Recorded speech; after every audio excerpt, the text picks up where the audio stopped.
Thank you very much. Thank you, every one of you, for being here today. So I will, for the little hour that I have, I will concentrate myself on controversy mapping, which is only one of the things that we do in Milan. But then we have some time for questions, as I understand. So you can also ask me about other stuff in case you're interested. So controversy mapping is this bizarre teaching methods that was introduced some 20 years ago by Bruno Latour. The original aim of controversy mapping, which is still the main aim of controversy mapping, is to train students in observing, exploring, and describing, making visible the complexity of sociotechnical debate. At the beginning, it was taught at L'École des Mines. L'École des Mines being one of the most important engineering universities in Paris. And the course sort of had this hidden agenda of teaching STS to engineers, which is not something easy. And so Bruno Latour invented this idea of teaching it by asking them to do a practical exercise, which was to choose and map one controversy. And then this exercise is so interesting for various reasons that we will in part discuss today, that it spread like mushroom to more and more universities. Now teach in 4 universities in Paris, including Sciences Po, where I actually have the responsibility of the course, but also in Milan, in Amsterdam, in Liège, in Padova, in Trento, in Buenos Aires, soon in Rio de Janeiro, and in Portland, and in more and more universities all around Europe and America. This is the website that collects all not all, but the best controversy atlas produced by the students, not in all the universities that I just mentioned, but in some of them. Here you have the actual page. The address is controversies.science-po.fl// and then this one you can take it away, like just this. And here you have all the results of the work of our students. But during the presentation, I will show many of them. But recently, in let's say the last 7 or 8 years, controversy mapping also become not just a teaching method, but also a research method. Thanks to 4 collaboratory projects, especially 3 of them. The first one is the project MACUSPO, which was financed by the European Union and spanned from 2007 to 2009. And that's the project that got me involved in this whole controversy mapping adventure. And now we have 2 more projects that we are currently undergoing at the Media Lab, which are called EMAPS and MEDIA. Both are on the mapping of the debates on climate change adaptation, but a different scale. EMAPS is at a global European scale and is financed by Europe, and MEDIA is financed by the French research agency, and it's centered on French. And then there's a last project which is kind of in between pedagogy and research, which is called Forecast, and it's meant to develop a series of, first of all, to reflect and in some way stabilize these methods, which have proliferated all over Europe, but also fluctuated a lot, because everyone is basically teaching it the way he wants, which is a very good thing. But now if we wanted to spread even more, we thought we need to some way to formalize some of the most important things of controversy mapping and produce some teaching materials and tools that can actually be used by teacher and students. And even more recently, starting with MACUSPO, controversy mapping has also tried to become, even if the objective has not been achieved yet, it's trying to become a participation method.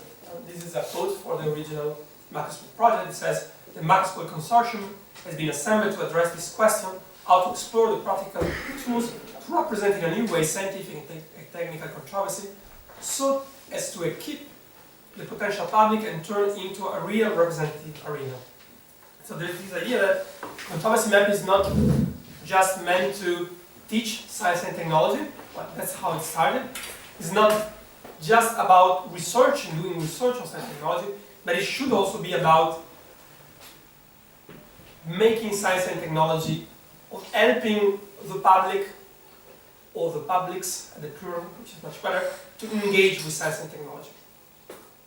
And that, of course, is much, much more complicated. But we are working more and more in that direction. And the results that the presentation of today is partly based on the work of my students in my course, and partly based on the work we have done in the framework of the EMAPS project.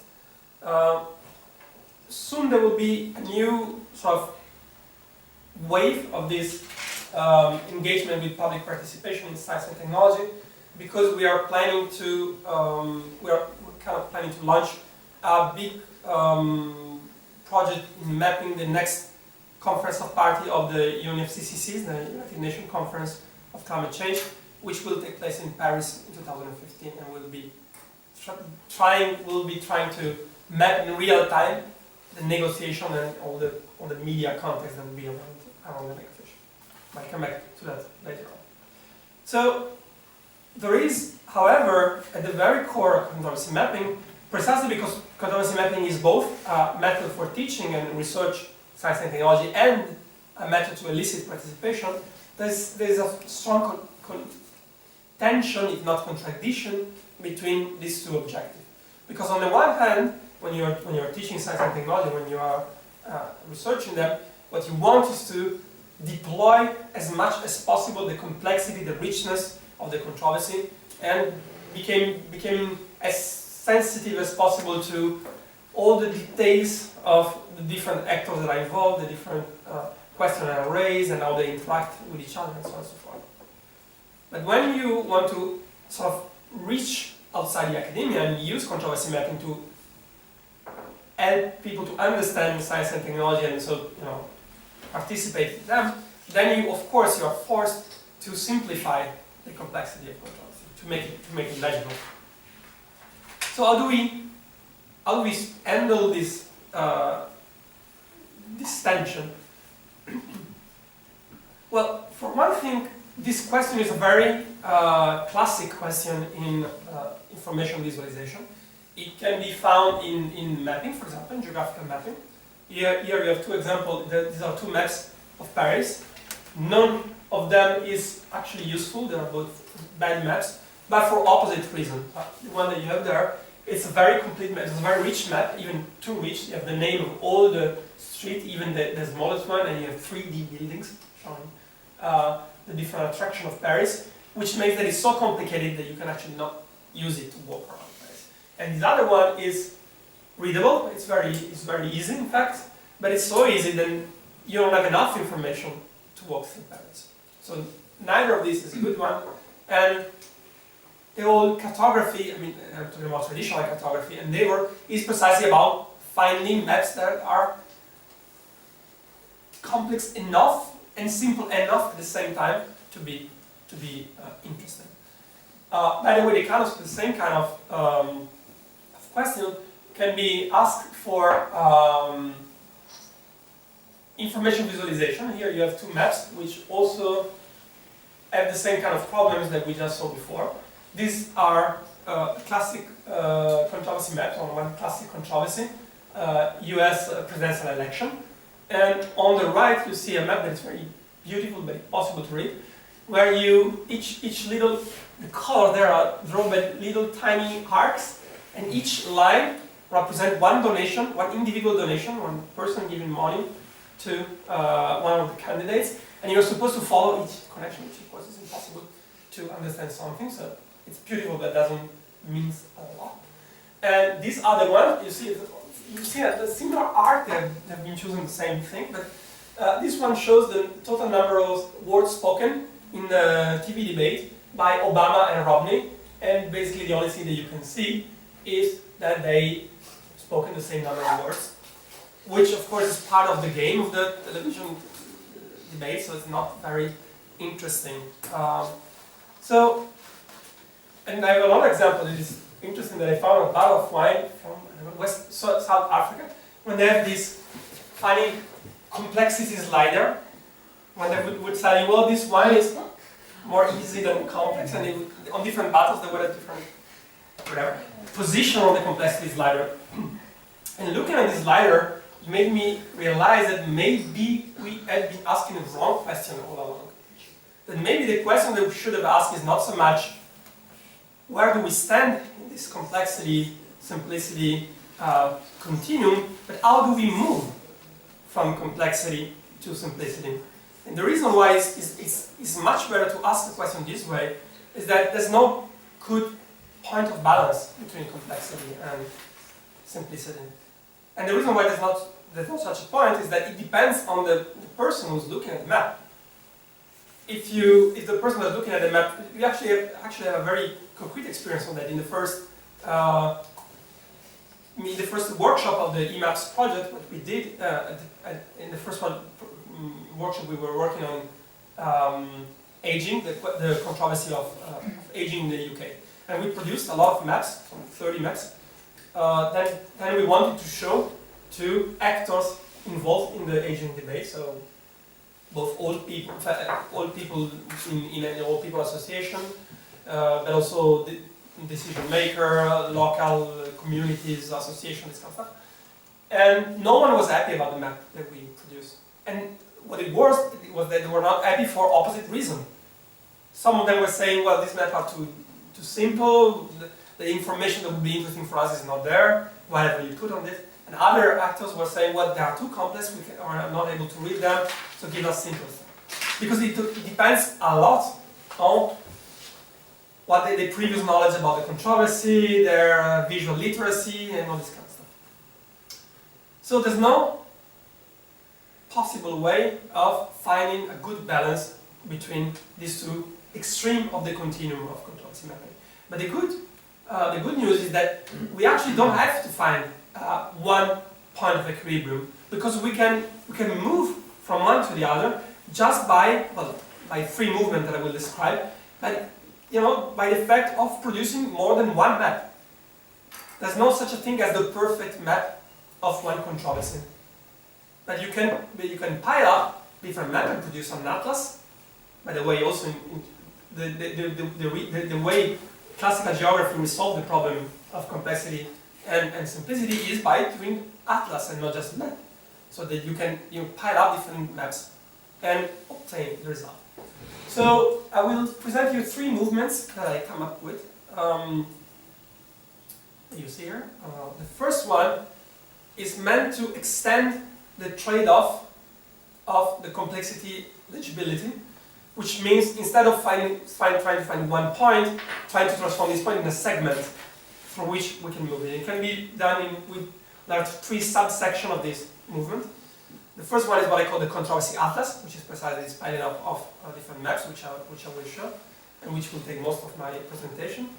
And then there are two other ways of doing that, which have been invented in the first one has been invented in participatory design. It's called use before use. And then the second one is based on digital interactivity, and it's called design after design, but I will come back to that in a minute. So the first section of the first movement is the controversy atlas. There are, of course, countless ways of piling up maps about one controversy. Here I will just propose one that goes through 5 different questions. What, so which are the statements in a controversy, who are the actors in the controversy, how these actors are connected, where do the controversy take place, and when, meaning how the controversy evolved through time. So the first step is about going from statement to debate, which means recognizing that in controversies, statements are never isolated. Every time someone says something, is always replying to someone else. And it's very important to show how different statements are connected. The standard way of visualizing this, developed by my students, is what we call the tree of disagreement. Here is an example. I hope it works. It wasn't working the other day. But it was working the day before, so let's see if it works.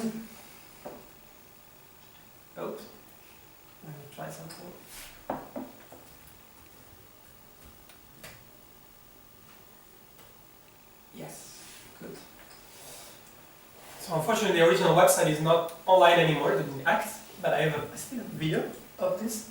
And what this visualization is about is to show that controversies are never or seldom binary opposition between those who are in favor and those who are against something, but it's much more complicated than that. And here you see through this tree, which is actually a modern version of the Porphyrian tree invented by Porphyrius in the ancient Greek, and then rediscovered by the scholastic philosophy.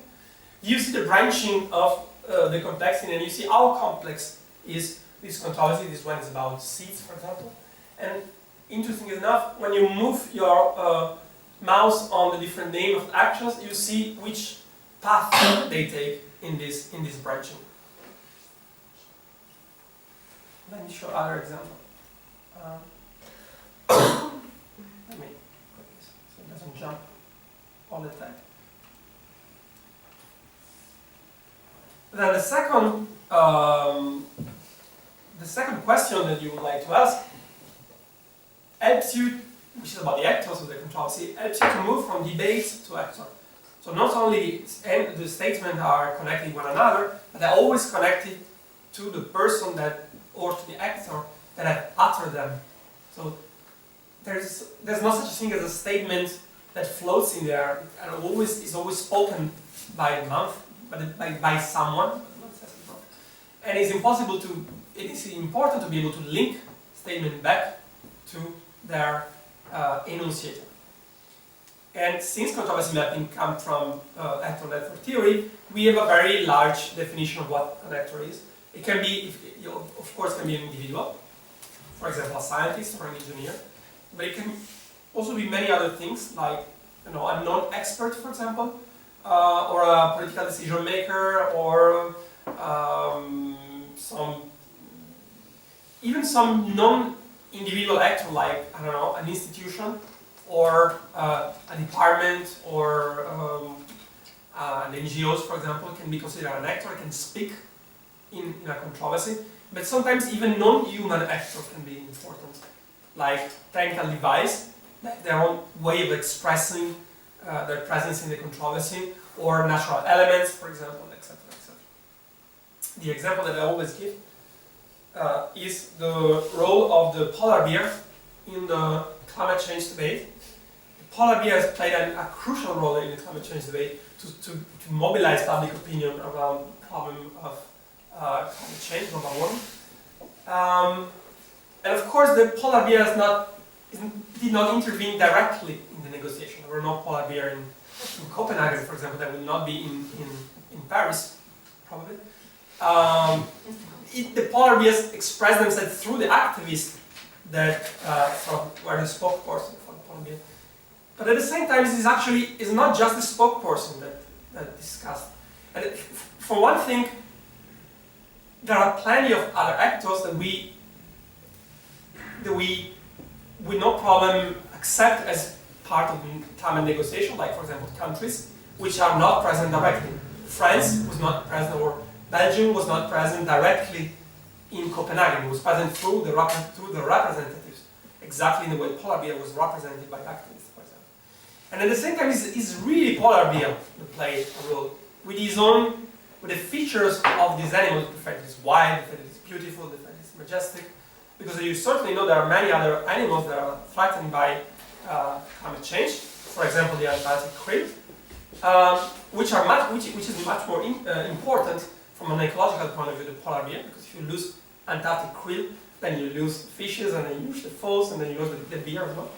So basically, you lose the whole food chain. Whereas the polar bear is the end of the food chain. So you lose the polar bear, you just lose the polar bear, it's not a big deal. But public opinion is mobilized around the polar bear. No one cares about the Antarctic krill. Why? Because it's tiny, you cannot see it, it's not majestic as the polar bear. So it's actually polar bear who plays a role and says something in the contrast. And this is something that we have to be able to show. And this is the way my students do it, with something that we call the actor argument table. In this table you have, in this one I can show as well, online. This is about the controversy on green algae pollution in Bretagne. in the north of France. And what you see is a table where you have the different actors there. So this is, for example, the farmers, this is the local collective, this is the state, ecological association, and so on and so forth, with the different sub-actors. And then you have three lines that correspond to the three main issues of the controversy. The definition of the alga, what the alga is, the causes of the pollution, and the possible solution. And what is nice is when you move your mouse on the different actors, you see which definition they give the alga, which is the cause that they think is to be blamed for, and which are the possible solution.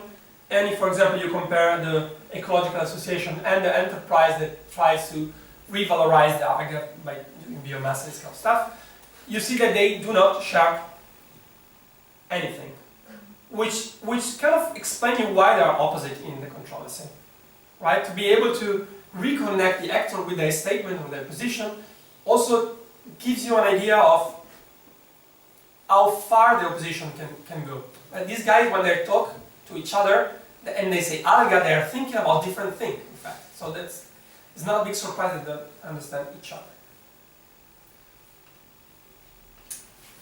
And then the next step is to go from actors to networks and recognize that not only statements are connected to each other in debates, but also actors are connected to each other by many different types of connection.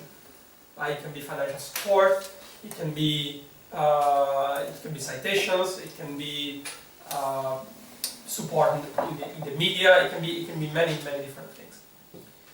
And we developed many ways to map, to extract this kind of connection. One is scientometrics. In fact, it's the first one that has been developed some 30 years ago, much before controversy mapping. And scientometrics is about showing the connection. Well, many things that can be done in scientometrics, but the things that we do, one of the things that we do, is to show how different papers connect each other by citation. For example, what you see here is a map of a controversy on Arctic tourism. And what is interesting is that every note that you see, every bubble that you see there, is a scientific paper on the question, and every arc, so every link, is a citation. So if these two bubbles are connected because this article is citing this other one, right? And then, what is interesting about this map is that, without going too much into details, but it has been stretched so that here you have three articles that are strongly in favor of tourism in the Arctic, and here you have three articles that are strongly against it, and all the other articles are positioned in the space according to the citation. So they're going to be in this side of the map if they cite more these three articles that are in favor, and in the other side if they cite more the articles that are against. So here you have articles that are more or less neutral, for example, and here then you have articles that are polarized. And then the vertical axis is the time. So these are the most ancient article, the oldest article, and these are the most recent. And you can actually see that there's a sort of movement in this direction, which means that scientific literature went from being neutral or favorable to this to being more opposite. The same kind of maps and the same kind of stuff that have been done for some 20 years in scientometrics are now available also for any type of media discourse, thanks to the web, basically, and to the fact that the notion of hyperlink, and not just the notion, but the very technical object of the hyperlink and the HTTP protocol allowed to formalize the notion of citation even beyond scientific literature. Before the web, it was only scientific literature where you could find a clear and formalized definition of what a link between two discourses was, and that was built through the whole standardization of how you quote someone in the scientific article.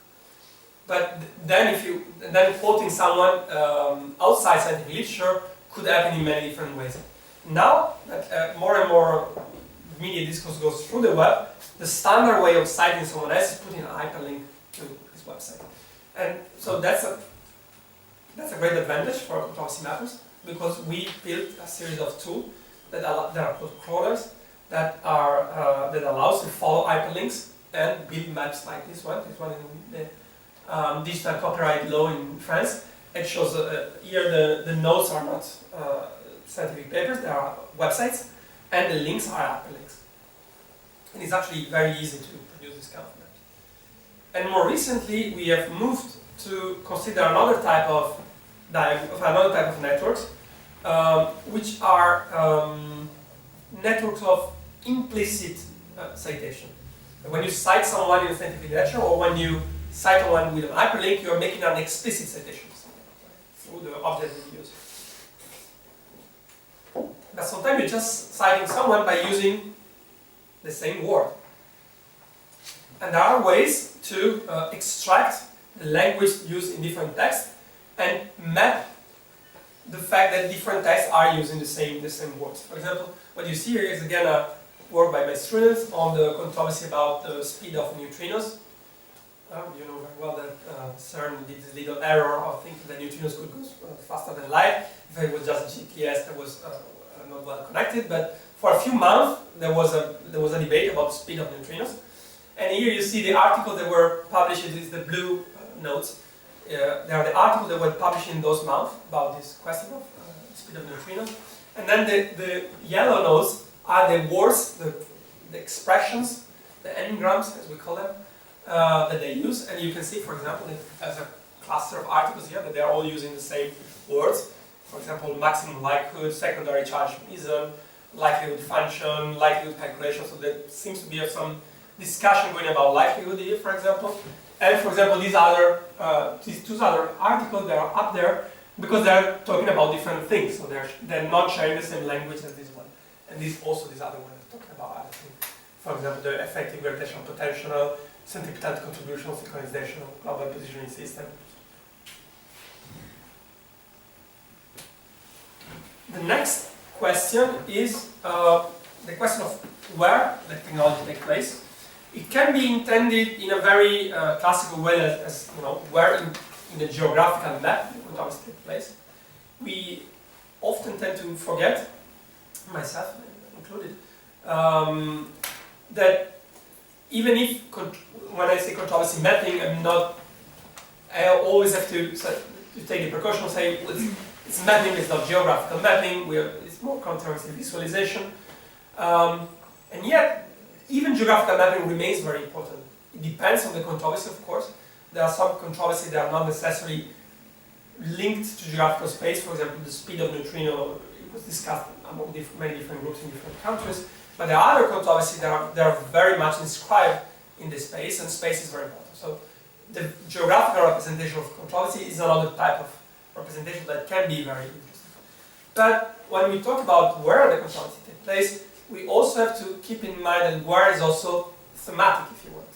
In which spheres the controversy takes place, in which arenas. And in particular, we have to be able to reconstruct the scale of the controversy.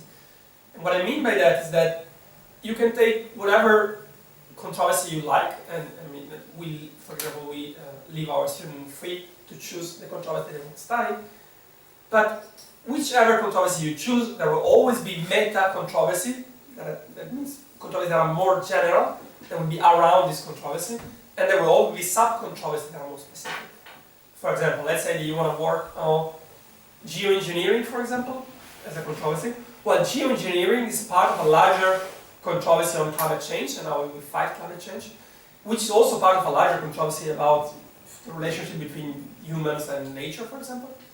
But then geoengineering is also plenty of sub-controversies, like for example, I don't know, geoengineering can be done by ocean fertilization, or it can be done by changing reflectivity of clouds, or it can be done with CCS, carbon capture and storage, and so on and so forth. And each one has sub-controversy, because the fertilization of the ocean, you can do it with iron, you can do it with other substances, you can do it in different oceans, and it has a different, and the questions you ask are different, and so on and so forth. So what you see here is not a very nice image, unfortunately, but it kind of gives this idea that there's one controller that is here. In this case, is hypersensitivity to electromagnetic waves, and then there's, which means people that think that they are more sensitive than the average to electromagnetic waves, and want this to be recognized as a disease, so they can be reimbursed for the drugs that they use, for example. And then you have controversy that are associated to this one, on more or less on the same level, if you want. For example, which type of electromagnetic waves are more dangerous.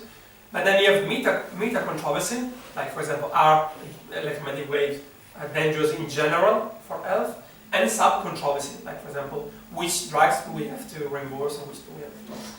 And it's important to be able to show where in this scale your controversy is situated. Particularly because, and that's why I also call it table of cosmos,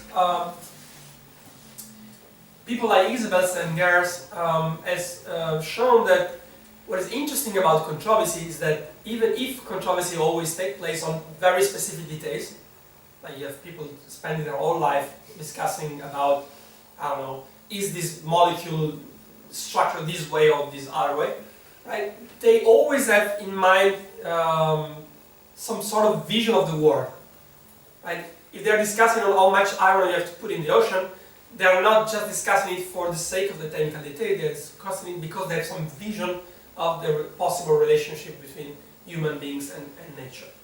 And it's precisely the connection that they create between the very big and the very little that is interesting about controversy, and it's important to be able to render it. And then the last, but not least, question is when. So the question about the evolution of controversy. Because what I've shown so far are sort of static image of controversy, snapshot if you prefer. But of course, controversy evolved through time, and they're in fact the most dynamic phenomenon of collective life, and it's important to show this variation through time. This is a good example. It's about I can show it online. Wow, it's okay. It's about the Gardasil vaccine, which is a vaccine against the cancer of the uterus, which was very controversial. It has been controversial in the last few years. It was not at the beginning. I need to show the whole thing, otherwise you will not understand.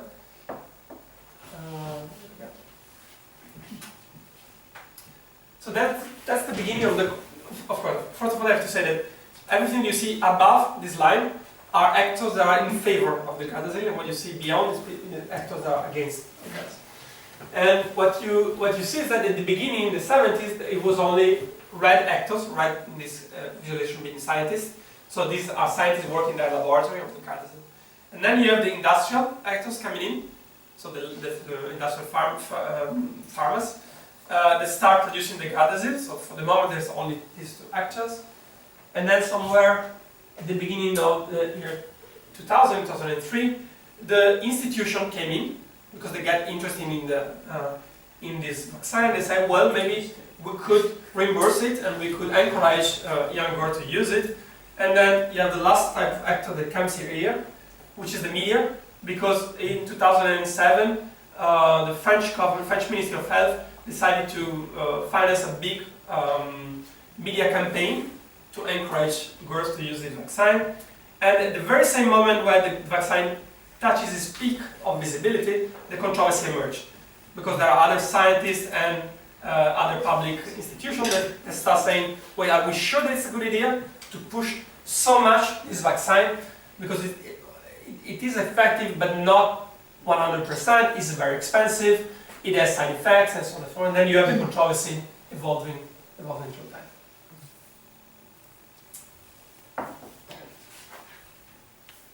So these are the 5 types of maps, and of course others can be invented. They can be piled up in an atlas to sort of extend this segment of controversy and of complexity and legibility. But there are 2 other ways of dealing with this complexity-simplicity conundrum. The second one that I will tell you about is the second section of the first movement, is what is called the user before use by PLN, but it is also commonly called participatory design. That is the idea that it's called user before use because it's the idea that you associate the users of your maps from the very beginning of the process of designing the map. So that you do not first design a map and then test them against the use, but you include the use from the very beginning, from even before the use can exist, because the map doesn't exist yet. And in the eMaps project, what we did was working with actors in some images from the very beginning of the project, asking them to come visit us, to actually develop the map with us, so that we could make sure that those maps are interesting for them. The third section of the first movement is kind of the opposite, if you want, and it has been called, always by PLN, design after design, which is the idea that it is possible through digital interactivity to leave the map open for some interaction with the user. Instead of providing the user with statical representation that they can just look at, you give them interfaces that you can use to a certain extent to explore the controversy itself. And let me skip this. And the best example that I find of this is this brilliant visualization by Mike Bostock, which has been published in the New York Times. This kind of stuff has been much explored by data journalists. And what you see here, the 500, it was published before the last election, is the 512 possible combination of results in the swing states in the United States. The swing states are, well, there are some states that never change, they always, like, you know, they always vote right or left. But there are some swing states, like, I don't know, 10 of them, that have changed orientation in the different election. And here you see all the different possible combinations, and what you can do is to decide, you think, I don't know, Florida is going to be won by Republican, and then you see how it works, and then Ohio, I probably think is Democratic, and then you can explore the tree and select all of them and, you know, explore the data this way, which is I think it's a brilliant way to give the public the possibility to learn about these controls.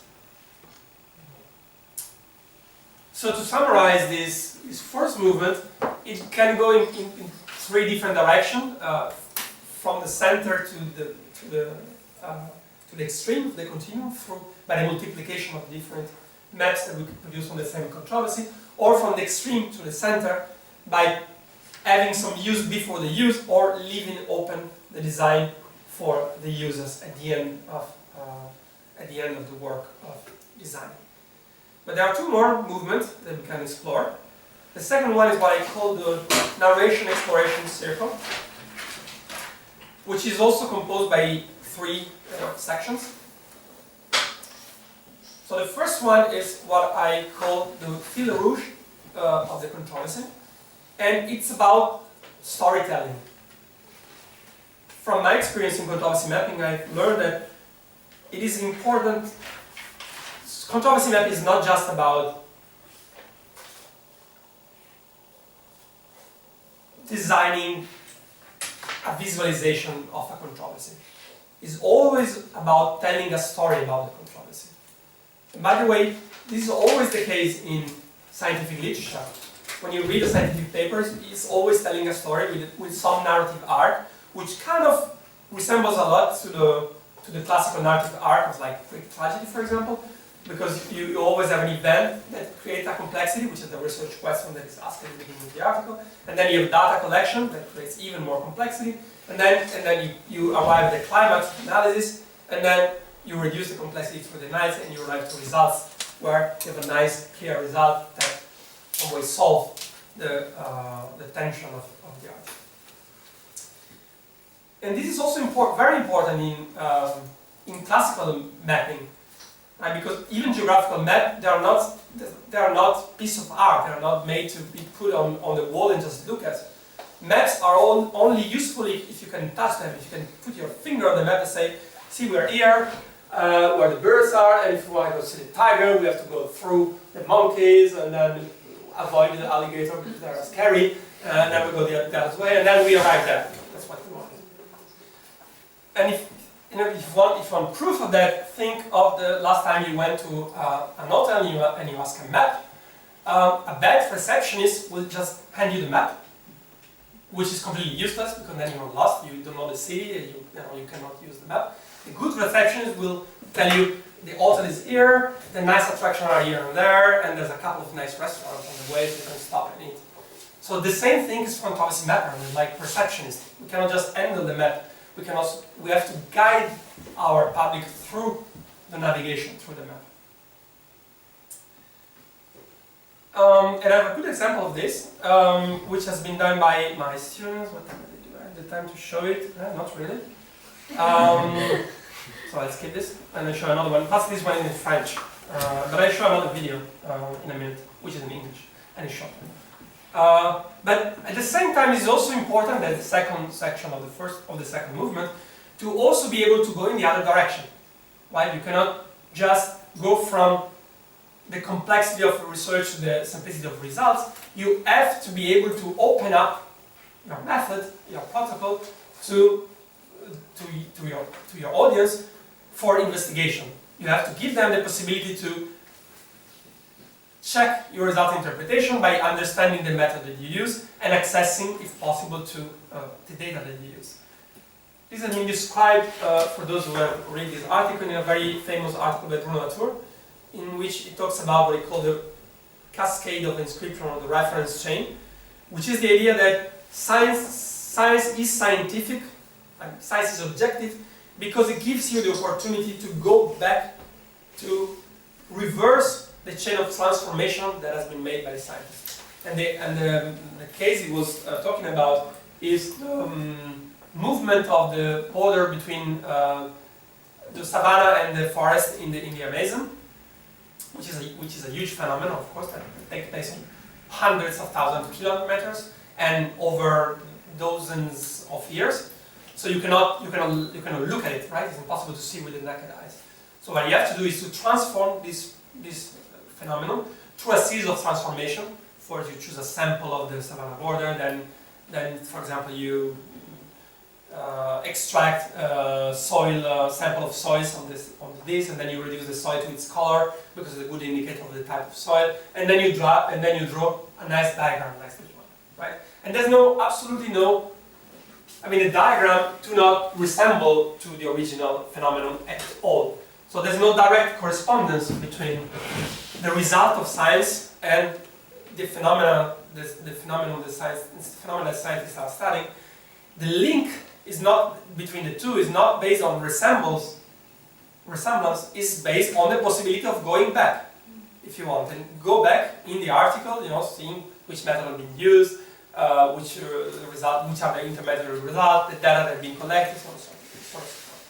So that is also very important in controversy mapping, to be able to do what we call, and that's the third movement, datascape navigation, which is like building interfaces that allow the user both to be told a story, and so to be guided through the maze of the controversy, but also to step out this guided tour and explore particular regions of your mapping that he or she may think are worth knowing more, deeper, or that might be questioned. Well, this is an example of this, but let me skip to this one because we don't have much time. So this is an interesting example because it's this work of my students in Milan. So these are design students. The one you'll see is so beautiful. And they made two things precisely to, again, being able to do both things at the same time simplifying a lot, telling a story about the controversy, but also letting you explore the complexity of it. So they made a video, which I will show. This is the same controversy that I mentioned before on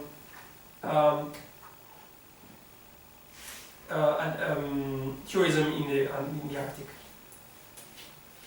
Let me show you.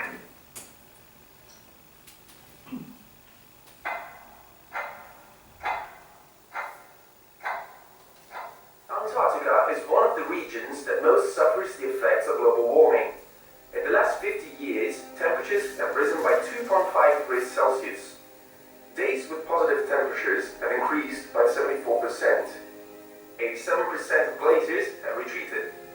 Sea ice surface has shrunk by 14,000 square kilometers.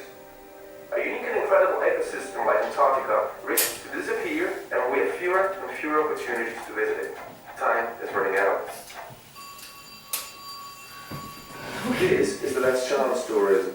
Cruise companies with this communication strategy have increased the number of visitors of Antarctica by 152% over the past 10 years.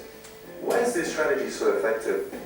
If a potential tourist searches on the net to plan a cruise to Antarctica, what kind of message does he receive? Using digital methods, we have reconstructed the journey of the tourist on the web. Through tools like Scraper and Crawler, we have discovered the area he could visit, which we have explored through a semantic analysis, defining these thematic islands of tourism in Antarctica. The visitor joined this journey into the wonderful world described by tour operators. This is how Antarctica is described by one of the major cruise lines operating in the area. That reflects the point of view of the other major tour operators, which show Antarctica as an incredible frozen world characterized by breathtaking landscapes, unique nature, and stunning scenarios. Furthermore, the Antarctic environment is populated by amazing animals such as whales, seals, and penguins. Companies also strongly believe in ambassadorship. As a matter of fact, they think that a trip to Antarctica would raise awareness of the risks incurred by the planet, threatened by global warming, and lead people to act more environmental friendly. In 1991, most cruise companies established the International Association of Antarctica Tour Operators, an organization aimed to reduce impacts as much as possible, creating a sort of self-regulation. In November 2007, the MS Explorer cruise ship, belonging to the Lindblad company, hit an iceberg and shipwrecked, endangering 154 passengers and the whole Antarctic environment, generating a debate about tourism in this area. But are we sure the tour operators tell us everything? With deeper investigations through other sources of information such as scientists, environmentalists, and institutions, less known aspects of tourism in Antarctica are discovered. The MS Explorer itself still lies on the seafloor. It contains 178 cubic meters of oil and toxic substances that may be an issue in the future. This may be a rare catastrophic situation, but every day a cruise produces large quantities of polluting substances. For instance, one single passenger of a cruise can produce as much CO2 emissions on a trip as the European average per person in a year. Therefore, in the last year, the number of laws to limit and regulate tourism in Antarctica is increasing. To prevent environmental impact, the Antarctic Treaty of 2009 limited the number of passengers. Ships with more than 500 passengers can no more reach landing sites in Antarctica. Ambassadorship was widely criticized by the academics. Sociologists, anthropologists, and other scholars of environmental science, through research and survey, have shown that participation on a cruise does not lead to a greater awareness of the impacts of global warming. Indeed, 77% of people would recommend to live this experience, thus increasing the number of tourists in Antarctica. Scientists also focus on negative impact the rise of tourism has had on specific animal species. The amount of krill has substantially decreased. Unlike tour operators, environmentalists and the scientific community use terms like fragile, untouched, harsh conditions, and pristine to describe the Antarctic region, which emphasizes its need for protection.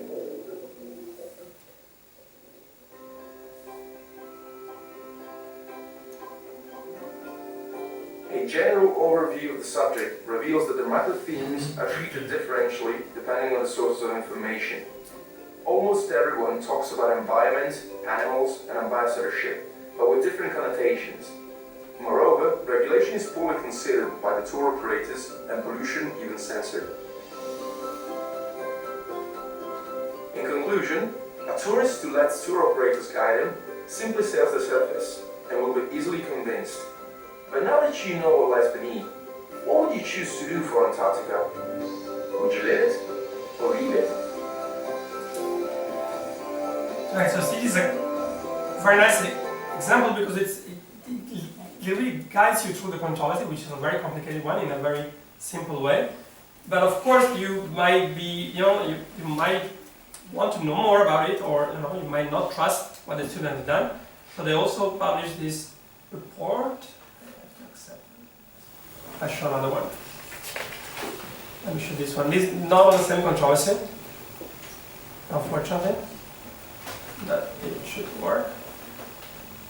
Yep. Good. And it shows what a report looks like. This one on fracking, and it's like hundreds of pages where they detail all the methods that they use.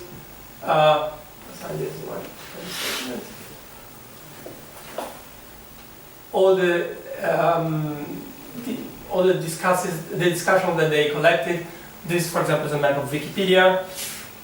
They explain how they did it, and so on and so forth. So you have both the very simple video that explains you what controversy is like, and a very complete report in which you find all type of visualization and even the raw data that you can look at, and you can question if you're not convinced by the video.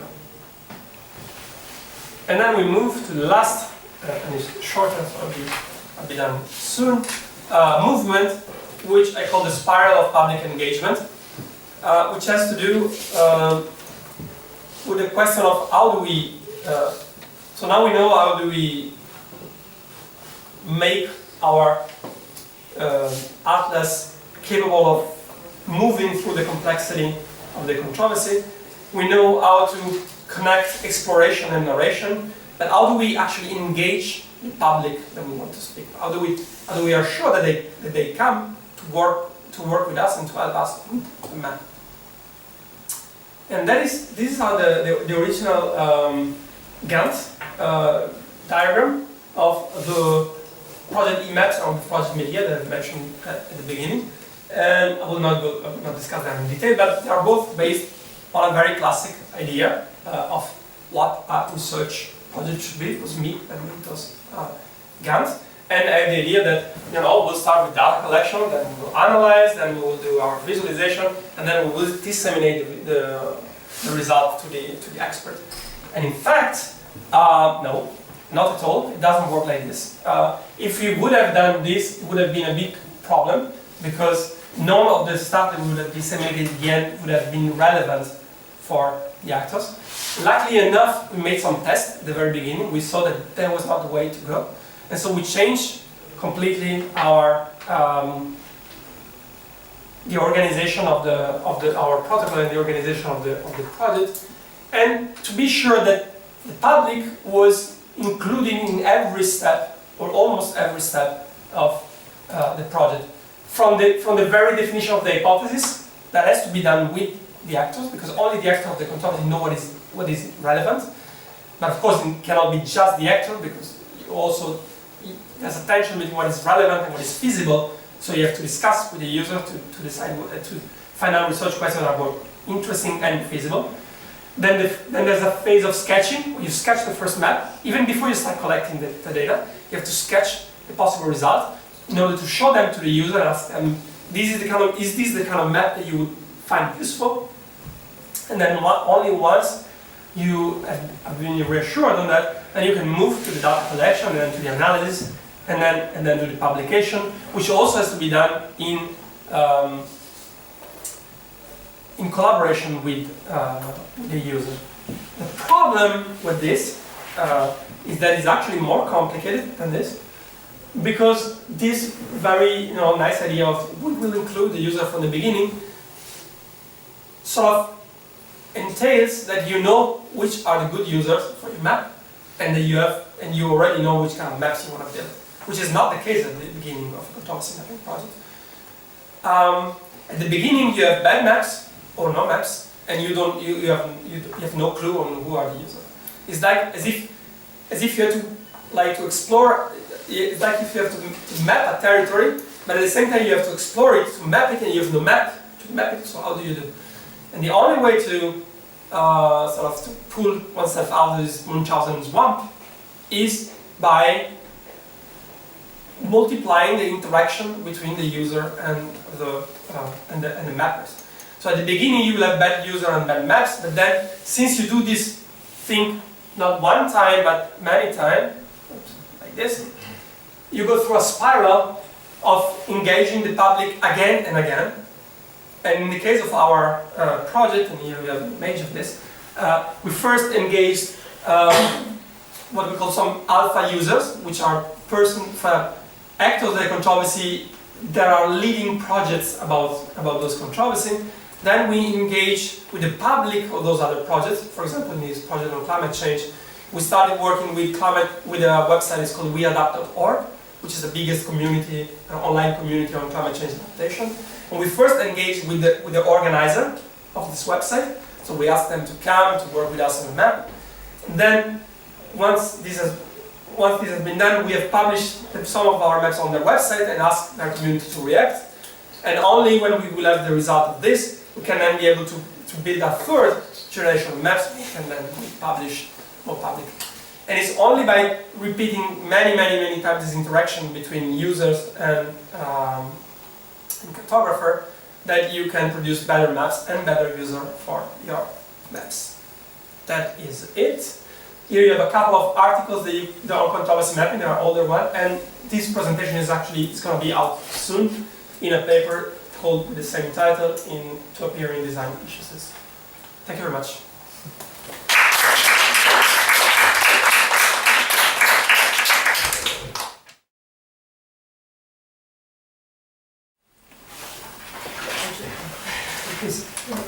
No, just you ended with this remark on good users and good maps. Can you just say a little bit more about how you define this, or how do you know these are good maps, and how do you work and conclude this? In fact, there's no such. I mean, there's no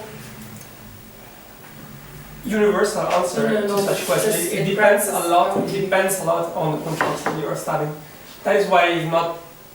Even if you have a lot, even if like someone like Bruno Latour has been working on this for 20 years, you still don't know. For every controversy, you have to start over from scratch if you want, because controversy, and that's also the interest of controversy, of course.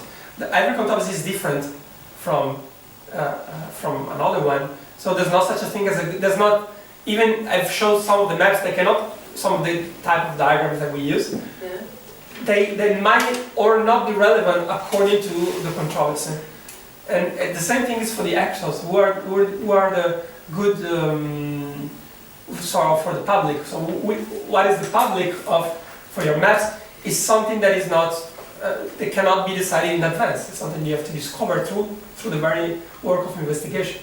In fact, when I say public, the concept that I have in mind comes from the pragmatist philosophy. People like Walter Lippmann or John Dewey, and for them, for Dewey, for example, the public is the person that are affected by the side effects of a given technology or of a given issues. And of course, they by definition they are different. So there's not such a thing as the public. There are different publics, and the objective of controversy mapping, ideally, I mean it's not always possible, is to make the public of a given controversy aware of the fact that it's the public of that controversy, which is a problem in itself. So that's why you have to design at the same time design controversy and the public. It is not as if the public would exist independently from the work that you do to build it.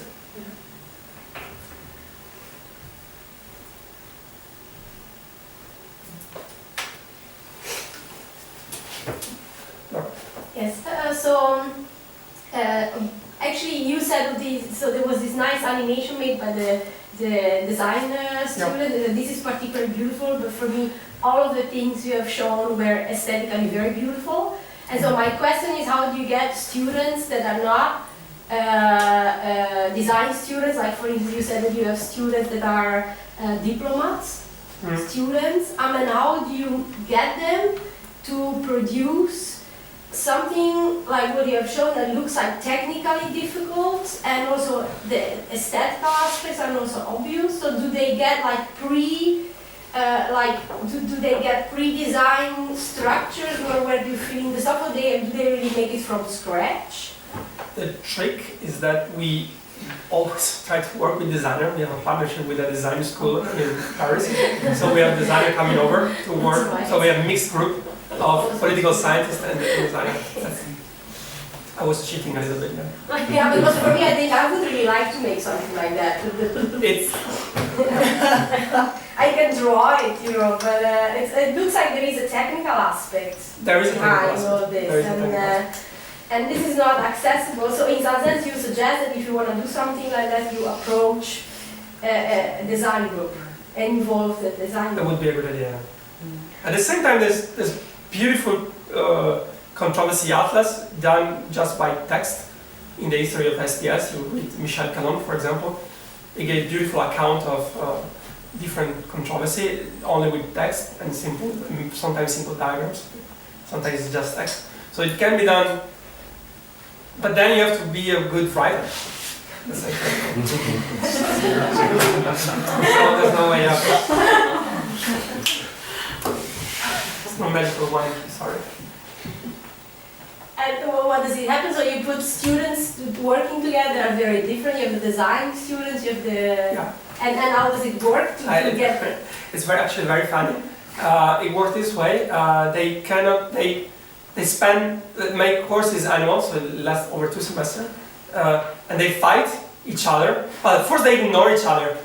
Like they never met. They're supposed to work together. They never met, and each group complain about the other. They never come to our meeting. Well, they don't come to our meeting.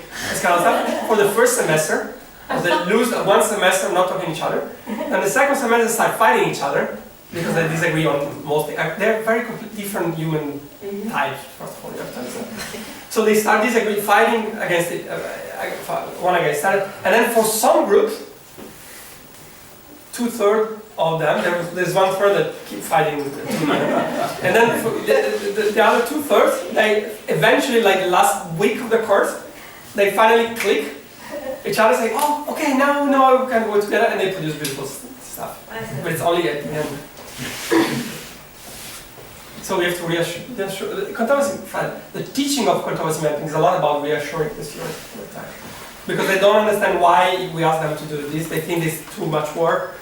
They think they will never be able to obtain results. In fact, it's not true, they will, but only at the end. And there's some magical thing happening in the last week, where most of the group, not all of them, of course, there's 1/3 that missed the exam, but the 2/3 arrive somewhere magically at the end, and 1/3 produce very nice stuff, as the one you've seen. Can they choose their controversy, or is it? In my course, yes. In other courses, it can be very different. In my course, they choose completely. In fact, they are completely free to choose whatever they want. We just orient them a little bit. If they come and say, we want to do nanotechnology, for example, we say, forget about it, it's too big. You'll never be able to do it. But in other courses, they either choose in a list of subjects, or they are imposed on subjects. And both have advantages and drawbacks. In my course, they lose a couple of months to choose their controversy, which is a pity. But then they're more motivated. How then would you define a controversy? It's just something what is being debated, or because it could be difficult to see. Yeah. Okay, then you have to show something.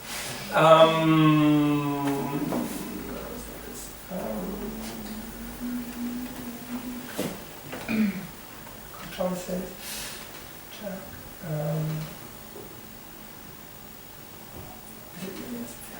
Okay, so defining we have a very broad definition of controversy, which will not help you a lot. We define controversy something that is studied with controversy mapping. So basically, you can, everything you study with this method, it can be called a controversy. But the interesting question is, what is a good controversy? What is a good subject that will give you a good result? And let's see if I have a lot of examples of what is good and what is not good. Good subject, bad subject. I will not go through all of them, but I will show this slide. These are the 5 sliders that I personally use to orient my students to choose their controversy. Good controversy is hot, like it's present, it's noisy, it's taking place right now. I mean, of course, historical controversy can be studied and it can be very interesting, but it's more complex, it's more difficult, right? So a good controversy is hot. And then a good controversy is neither too simple, because if controversies are too simple and binary, they tend to be paralyzed. So there's not much that you can say. But it's not too complex, it's not proliferating, going in every direction. For example, the controversy that I'm actually studying, climate change adaptation, is, I kind of regret that I've chosen this controversy because it's really proliferating in every direction, it's so complicated. So you want something that is in between, that's why the pink line is there.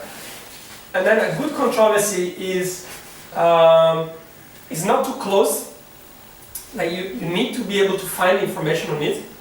Like the controversy on, for example, controversy on military issues that might be interesting, but they are very difficult because most information is classified, so you don't have access. So I would stay away from those controversies. But at the same time, you don't want controversy to be too commonplace, because otherwise there will be so. For example, a very good example of this is nanotechnologies.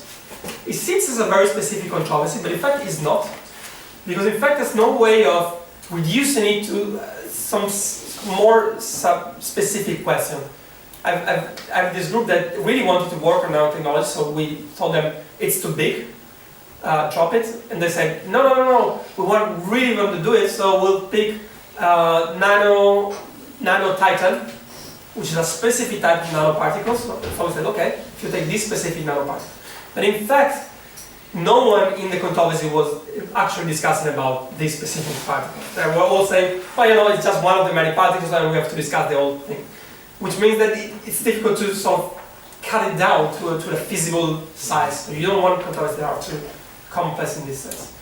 And then they have to be some way balanced, right? Because otherwise, if you have balance means that the number of people supporting different viewpoints do not necessarily have to be the same.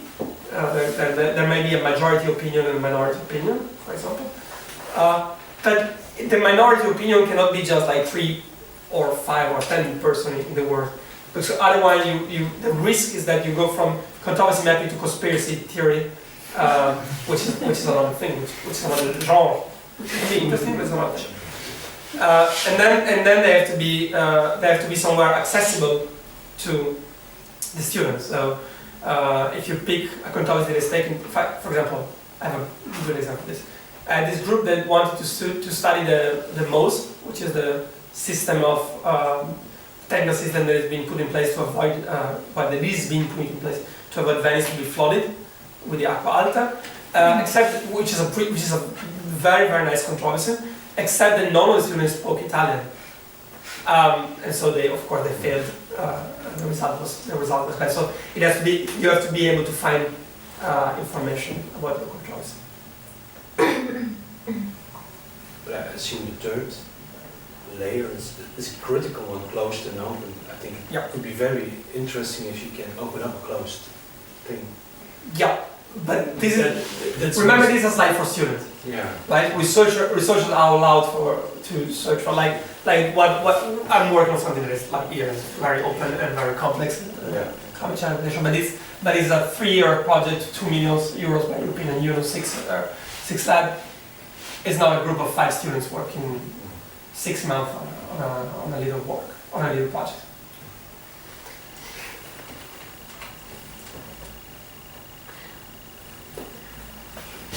Yeah, I don't even know if this is a real concern in controversy mapping, so I guess I'll just ask it anyway. No, because I'm really not sure. Maybe it's just my concern and it's totally not related. But how do you address, or do you even address the issue of saturation? Saturation of data, like.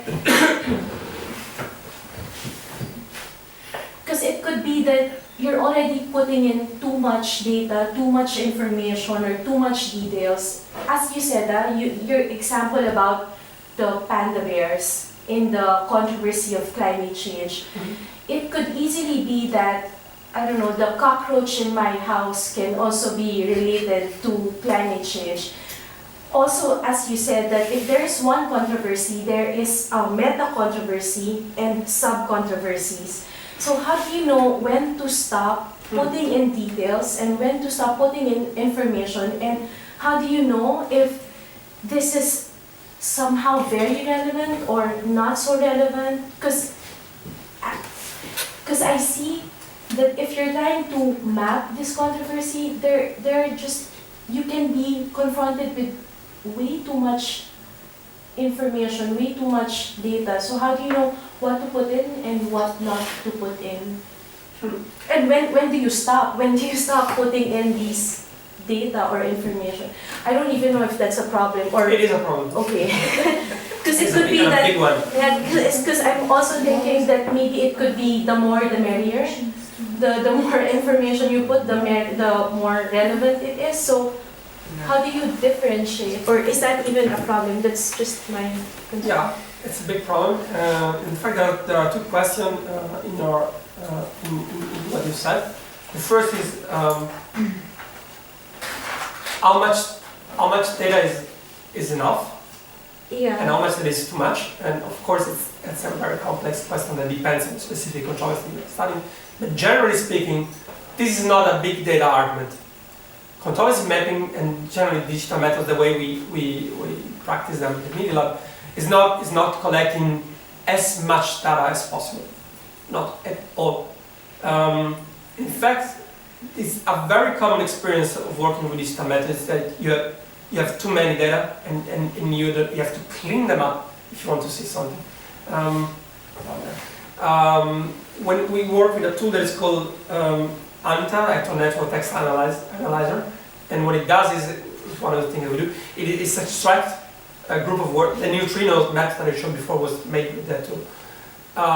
And even in a simple map that, like the one that I showed, with only a corpus of, I think there were 15 scientific articles, and that a short one because I'm physics. We still have extracted, I think, some 5,000 words, expressions. And of course, if you project 5,000 expressions on one map, it's completely unreadable. Right? So you have to clean them, most of them, like 90%, to just keep the relevant one. So I think that as for the question of how much data do we need, controversy mapping and in general digital methods is, we have to take seriously the metaphor of data mining or information mining. Like if you think about a mine, what an actual mine is, an actual mine is a big hole, right? In the earth. Is that when you see a mine, I don't know if you've ever seen one, is the experience that they have, the experience of an absence. Because mining is about throwing out 99% of rocks and stuff that you don't want to keep the 1% that is precious, that is called. And the digital method is the same. So it's a huge work of cleaning. So that's the first answer. The second answer is why do you stop? Because even when you collect traces, before you clean them up, how do you know where to stop? And even there's this the slogan of actor network theory, as you might know, is follow the actors. But if you follow the actors, you see that they are talking with other actors, and then you have to follow those other actors, and you snowball to a huge network. So where do you stop? And the answer that Bruno Latour gives is you stop when your resources finish. And when the time that you have to study your controversy finished, then you stop. And so, which is, a simple answer. But then the next question you should ask is, okay, But so, in which direction do I go?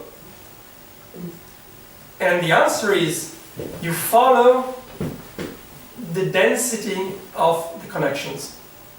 Like, if you look at the map that is, the network that is there, you see there's a very dense core in the map of very, very connected nodes, and then there are satellites, or I don't know, there's a ring of less connected nodes. I would say stop where you feel that you're losing the density of the connection. If that is the phenomenon that you would like, you could stick to the core and forget the rest. You will never stumble on an actual barrier or a frontier that you can say, well, this is clear from here, I will go up to this and then I'll stop here. There's no such a thing. But you will feel that you are going more and more far, and then the density of connection is getting less dense, and that's where you can stop. Yes? I'm just wondering, when you write accessible, you refer to the web, and you gave all different examples of data that are gathered from websites. Yeah. Well, when you refer to controversies, I understand where you're coming from, but could you also apply this method to more informal data, informal gathered data? Sure. Yep. And what would that then mean for the method? Yeah, sure, of course, yeah. I put it on the web because I was saying accessible doesn't mean that the controversy has to take place in the city where you live, for example. That's a good thing. If it's a local controversy, you can go and interview the actor, it's a very good thing. Or it can be accessible on the web, because then you can do it at your home and you still find information. So yes, it can be controversy mapping is not necessarily based on digital data. It can be done with other types of data as well. At the same time, we do think at the Media Lab that there is some sort of, how do I call it, elective affinity between digital methods and controversy mapping, because controversy and their mapping proliferates everywhere, and you're soon submerged by a lot of actors that you would like to know about, a lot of discourses you want to traces, a lot of stuff. And digital methods, for various complicated reasons I cannot explicit right now, in part allows you to harness such proliferation of complexity. So that's why we prefer to. But the controversy method existed before digital methods, and people like Michel Caron, for example, that I cited before, was using text and was using classical qualitative methods of analysis. It might work well.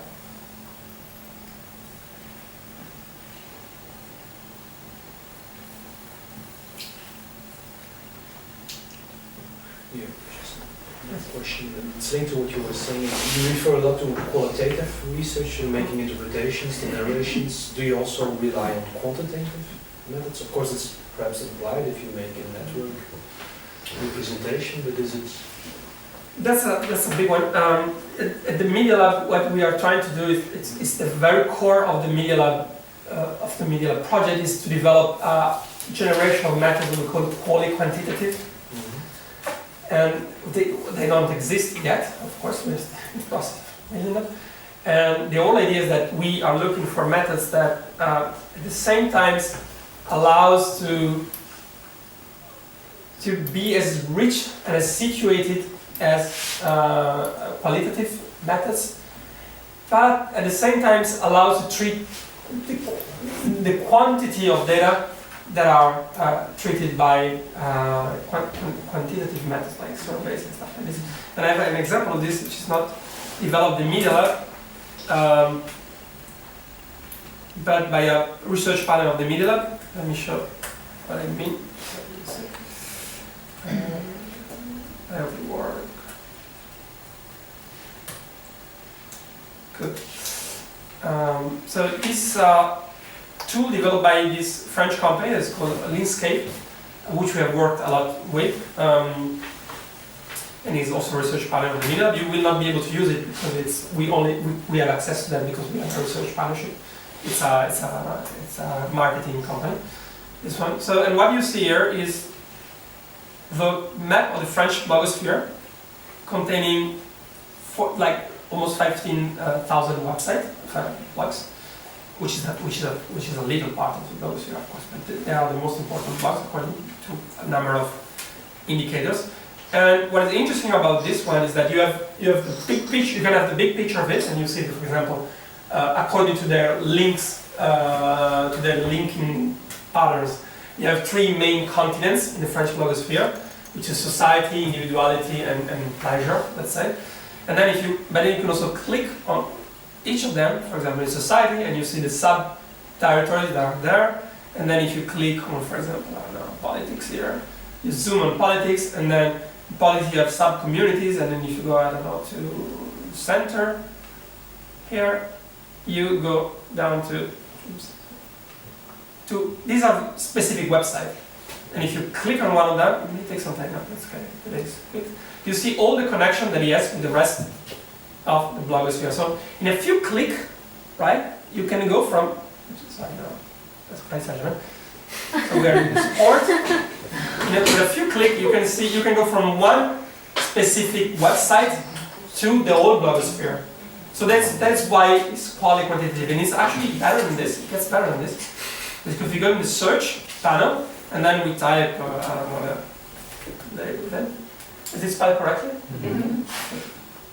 And then we say search, and then we'll look in the last 3 years. This is the number of times Leuven has been mentioned in the last 3 years.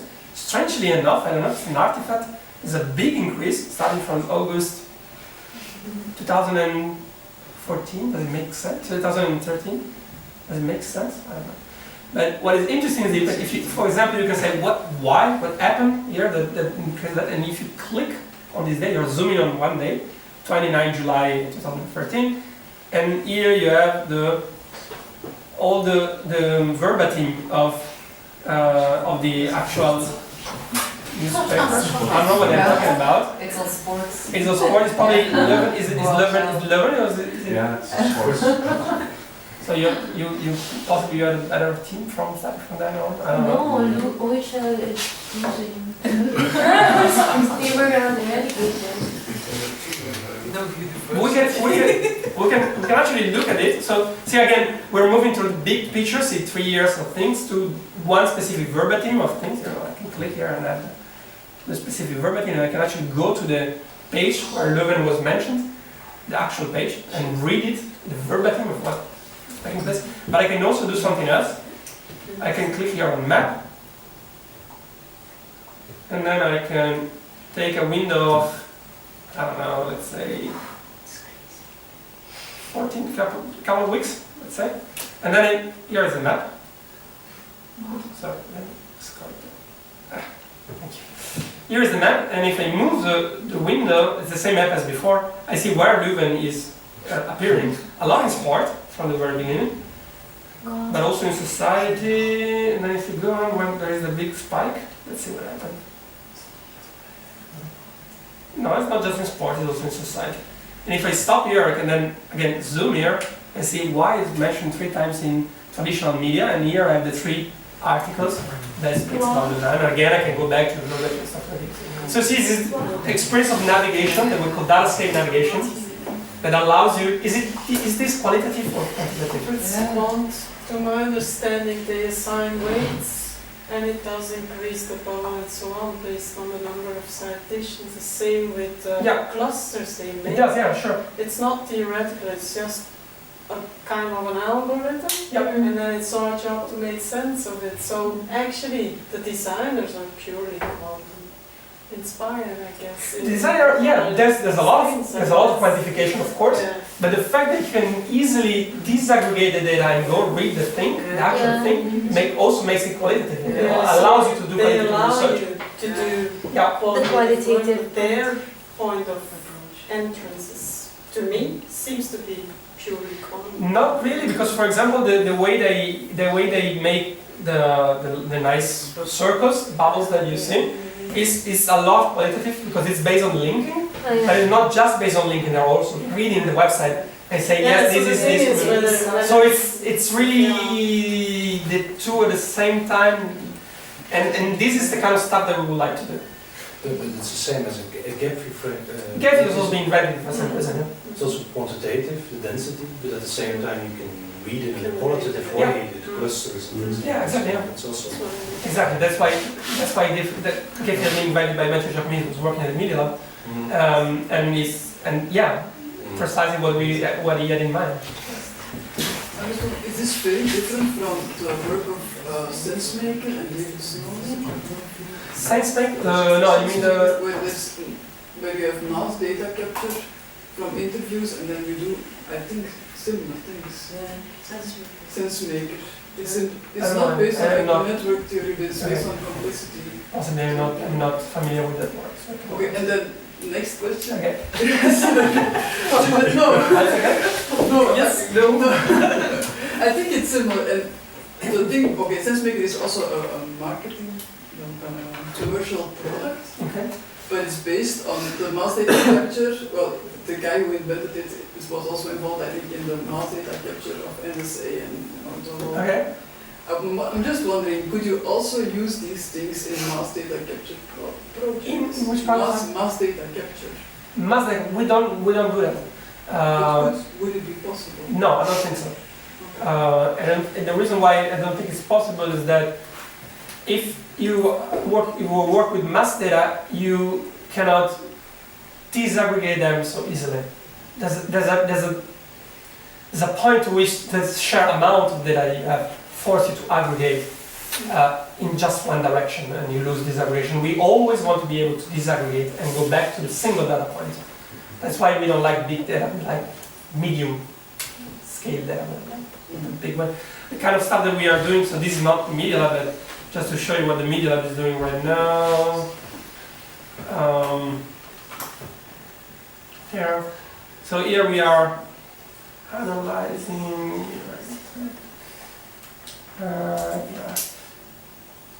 For example, here we're analyzing 15 years of the UNFCCC negotiations, and we have a bunch of words there. So again, can I zoom? Yeah. See, each dot is an expression, like adaptation need, LCD, expert groups, funding, financial, operating entities, adverse effect, so on and so forth. And they are connected if they co-occur in the same paragraph in a corpus that we have transcription of the International Negotiation on Climate. And so we can build different clusters, which are thematic clusters. This one is about adaptation, funding, and equity. This one is about vulnerability and adaptation. And then we use this to go from this to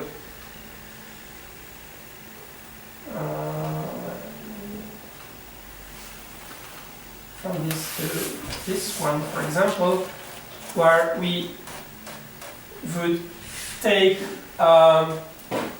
this is countries, not teams, but we have that for teams as well. Here we see, for example, how the visibility of different countries evolved through the 18 years of negotiation. And so, for example, I don't know, this is China. And we see, for example, that China is very present in the negotiation. And we can do it with themes. We take the same words that I showed before, the same cluster of words. We use like dictionaries to count the number of times each theme is mentioned in the negotiation. Then we design it so we can see, for example, the rise of adaptation, for example, and now that we're talking about the post-Kyoto, for example.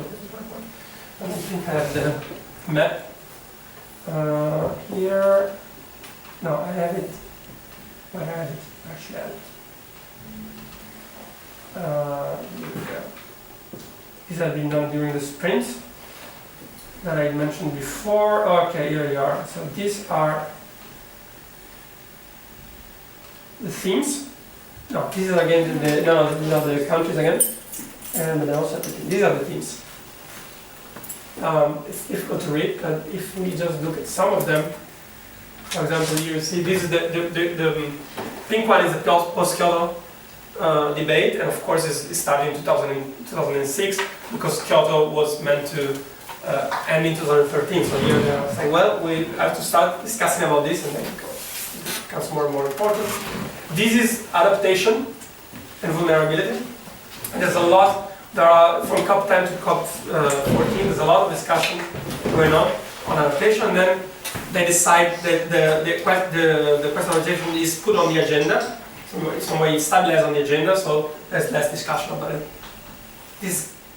And again, not in this is just a PDF, but we have access to all the verbatim, and we're working on a dynamic version of this same map, where you could, for example, click on this one and see, read the paragraph in which post-Kyoto is mentioned, for example. Yes? Yeah, I mean, visually it's much more interesting, this one, as the ones we usually compile with SPSS and other.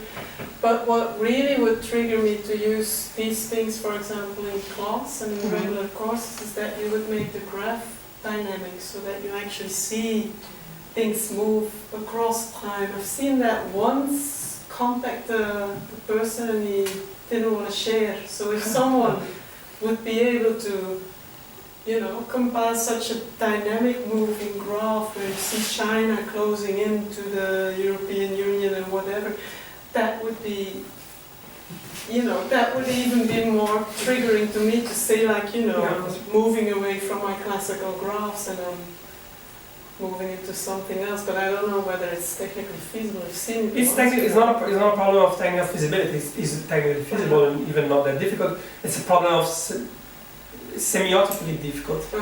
So we still, this kind of stuff is common. I have to admit, it's unreadable, right? Even the static version. Imagine the dynamic version. Nightmare. So we first have to make sure the static version is that we find good ways of representing this in a static way, and then we move to we're right there someday. Someday we'll get there, but yeah, but that not so soon. That was fascinating work. Yeah, it's fascinating, and I really have to sort of constrain my designer would like to go as fast as possible to timestamp. Say no, wait. First, let's do it properly in static, and then we'll move to dynamic. But yes, you're right. Just a question linked to, I think it was linked to your question. Is it also an issue for you or the media lab to look at the power effects of maps? Because of course making a map can give someone power, and it's also used, like social network analysis is used to make criminal to make a map of a criminal network and to find out who they have to delete or to eliminate in order for the network to fall down. So there is a kind of power issue involved. Sure. I have a couple of nice examples on this. The first one is called FaceNuke. FaceNuke is a map. FaceNuke. It's a graph. This one. Produced by Greenpeace a few months ago. That represents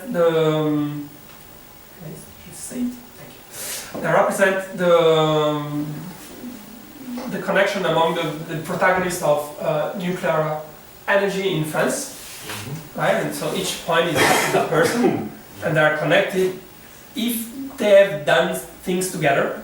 The big problem with this map is that there's little quantification. That people of Greenpeace just decided who's connected to whom.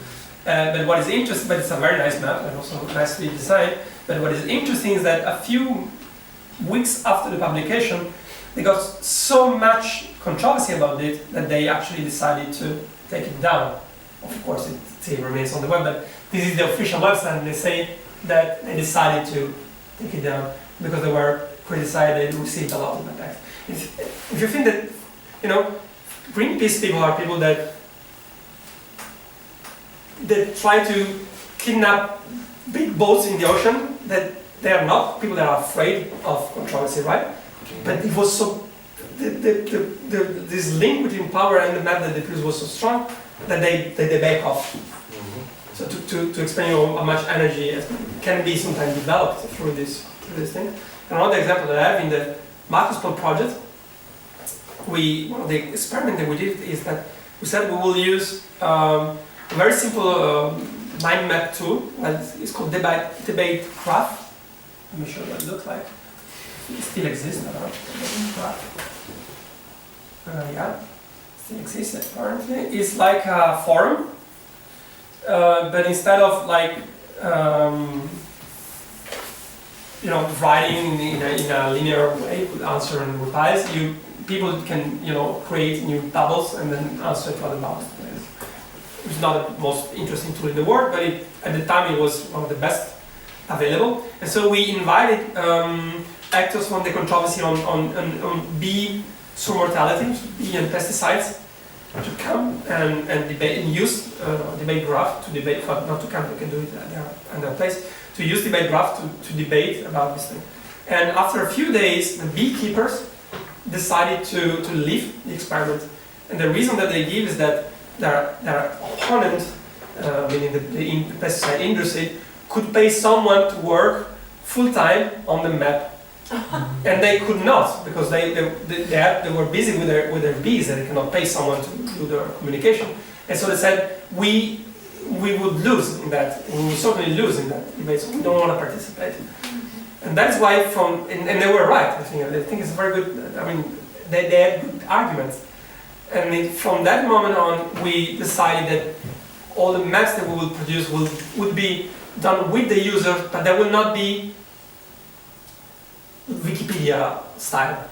They will not be completely open to anyone to edit, and there will be some filter, precisely to make sure that some actor that would have more power or resources to edit them could not steer the discussion in the direction that was not fair for the others. So yes, it's an issue. I think it's final question or comment, a small question, because it's time. Okay, allow me to thank you again for the very interesting presentation. So, thank you. Thank you.